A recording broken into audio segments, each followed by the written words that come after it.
बिस्मिल्लाहिर्रहमानिर्रहीम। अस्सलाम वालेकुम। आज मैं बना रही हूँ कीमे वाला नान, वो भी तवे पर। तो हम उसको कैसे बना सकते हैं आसानी के साथ। तो यहाँ पे मैंने एक फ्राई पैन को गर्म करने के लिए रख दिया है। इसमें मैं डालूँगी 1 चम्मच कुकिंग ऑयल और इसके अंदर मैं डालूँगी कीमा। इसका मैंने पानी अच्छी तरह से निचोड़ लिया है, वो इसके अंदर मैं डाल दूँगी। तो थोड़ा सा मैं फ्राई करूँगी ताकि इसका कलर चेंज हो जाए ऑयल के अंदर।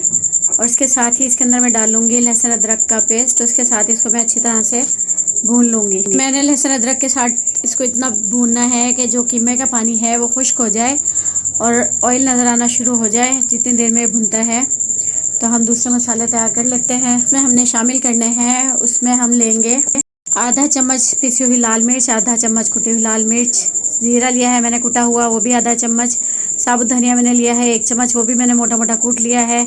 कसूरी मेथी लिया है मैंने 1 चम्मच भर के, पिसी हुई काली मिर्च ली है, वो भी आधा चम्मच भर के, नमक लिया है हस्बे जायका। ये सारी चीज़ें अब मैं कीमे के अंदर शामिल कर दूंगी।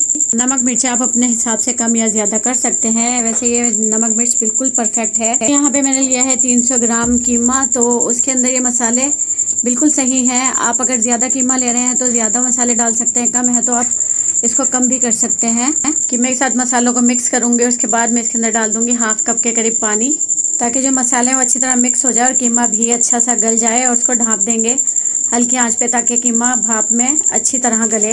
जो बारीक पिसा हुआ कीमा होता है वो जल्दी गल जाता है, तो ये भाप में ही गल जाएगा। और ये देखें कीमा यहाँ पे अच्छी तरह से गल चुका है और पानी भी खुश्क हो गया। अब इसमें डालेंगे थोड़ी सी सब्जियाँ, जिसमें मैंने ली है एक मीडियम साइज़ की प्याज, जिसको मैंने बारीक कट कर लिया था। और उसके साथ ही मैंने इसमें ली है 3 बड़े साइज़ की हरी मिर्चें, उनको भी मैंने बारीक बारीक काट लिया था। और थोड़ा सा लिया है हरा धनिया, वो भी इसमें डालेंगे और इसको 2 से 3 मिनट और पकाएंगे। कीमा यहाँ अच्छी तरह से भुन चुका है और सब्ज़ी को हमने सिर्फ मिक्स करके इसको थोड़ा सा नरम करना है, इससे ज़्यादा इसको नहीं पकाएंगे। अब इसको हम उतार के एक साइड पे रख देंगे ठंडा करने के लिए। अब एक बाउल लेंगे, उसके अंदर मैं डालूंगी 2 कप मैदा, जिसको मैंने छान लिया था।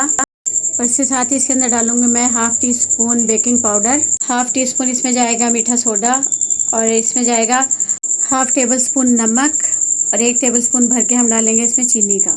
चम्मच की मदद से इसको मिक्स करेंगे ताकि जो सब चीज़ें हैं वो एक जान हो जाए। और इसके बाद इसके अंदर मैं डालूंगी 2 टेबल स्पून के करीब दही, और उसको मैं गूंदना शुरू कर दूंगी।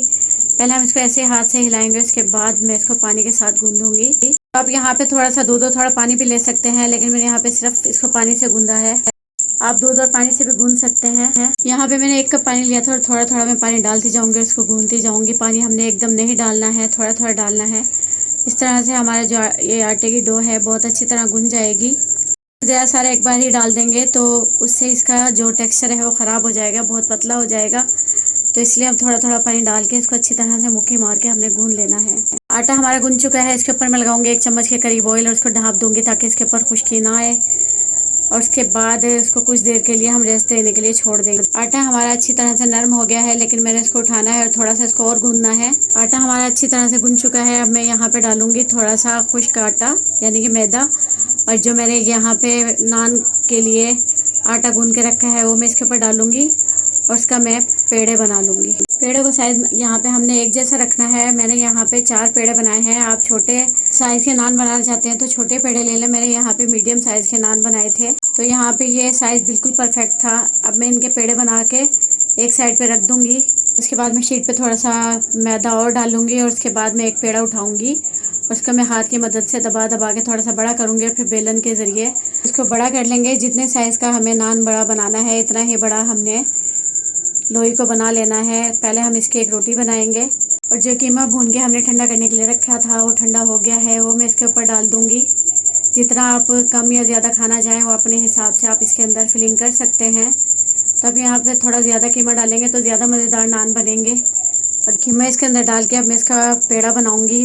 पेड़ा हमने इस तरह से बनाना है कि हमने इसके किनारे साइडों से उठाने हैं इस तरह से, और ये जैसे हम कपड़ों में प्लेट्स डालते हैं इस तरह से हमने इसको फोल्ड करते जाना है। इस तरह से इसको फोल्ड कर लेना है, इसे घुमा घुमा के, और फिर हम इसको हाथ पे उठा लेंगे और इसका हिस्सा है हम इसको दबा लेंगे। और ये देखिए पेड़ा हम बन चुका है अच्छी तरह से।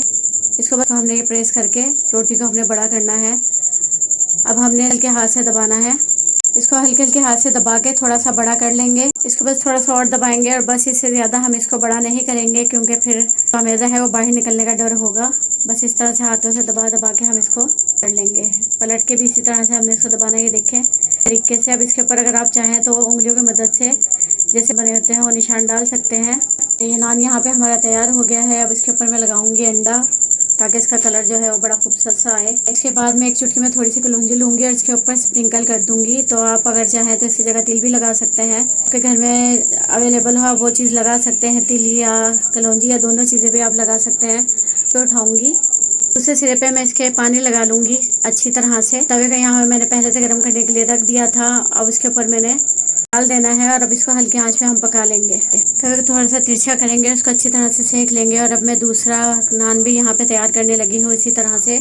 इसमें हम कीमा डालेंगे, उसका पेड़ा बनाएंगे और फिर नान बना के एक साइड पे पानी लगाना है और पहले से गर्म तवे पे मैं इसको भी डाल दूंगी और जिसको भी मैं इसी तरह से पकाऊंगी। कलर के लिए इसके ऊपर लगाएंगे अंडा और इसके ऊपर डालूंगी थोड़ी खूबसूरती के लिए कलौंजी। जैसे ये थोड़ा सा पकेगा तो इसको भी हमने तवे को उठा के, तो जो चूल्हे की आँच है उससे हम इसको सेक लेंगे। गैस की लोड शेडिंग की वजह से मुझे सिलेंडर पे ये सारी रेसिपी बनानी पड़ी। ये बड़ी झटपट से हमारे नान तैयार हो रहे हैं और अब आखिरी वाला नान भी मैंने इसी तरह से तैयार करना है। और अगर आपको ये रेसिपी पसंद आए तो इसे लाइक करें, शेयर करें और हमारे चैनल को लाजमी सब्सक्राइब करें। और ये इसके आप नीचे की साइड भी देख लें, बिल्कुल ऐसा लग रहा है जैसे हमने इसको तंदूर से निकाला हो। बस आपने इसको हल्की आंच पे पकाना है, तेज़ आंच पे पकाएंगे तो ये पीछे से जल भी सकता है। तो ये देखें जी, नान हमारे तैयार हो चुके हैं। इसके ऊपर हम लगाएंगे शाइनिंग के लिए ऑयल। तो अगर आपके पास मक्खन या देसी घी है तो वो भी लगा सकते हैं। तो रेसिपी को लाजमी ट्राई कीजिएगा और मुझे दुआ में याद रखिएगा। शुक्रिया, अल्लाह हाफिज़।